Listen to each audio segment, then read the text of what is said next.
হতে যাচ্ছে কালো জাম। প্রথমে এক বাটি ডানো দুধ নিয়ে নিলাম, তারপর তার মধ্যে অল্প একটু সুজি দিয়ে দিলাম, তার মধ্যে অল্প একটু ময়দা দিয়ে দিলাম, তারপর দিলাম একটুখানি বেকিং সোডা।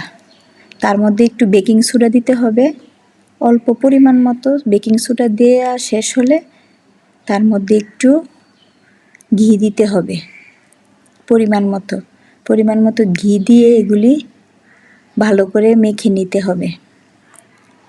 ভালো করে মেখে ম্যাশ করে নিতে হবে বেশ কিছুক্ষণ সময় ধরে।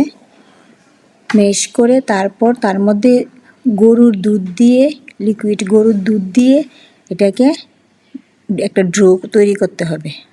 মাখায় ভালো করে ম্যাশ করতে হবে যেন কোনো লাম্পস না থাকে। তার মধ্যে অল্প একটু ফুড কালার দিয়ে দিয়েছি, দিয়ে আবার ভালো করে ম্যাশ করে এগুলি কিছু সময় ধরে ম্যাশ করতে হবে। তারপর জামের শেপে হাত দিয়ে লম্বা লম্বা করে বানিয়ে নিতে হবে। তারপর এদিকে আসলাম শিরা তৈরি করতে। যে যেমন নেবেন তার অনুযায়ী শিরা, চিনি আর জল একসাথে ফুটিয়ে নিব।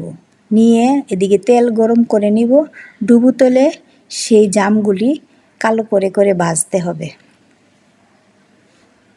ভালো করে ভেজে এগুলি আলতো হাতে নামিয়ে শিরার মধ্যে দিয়ে দিতে হবে।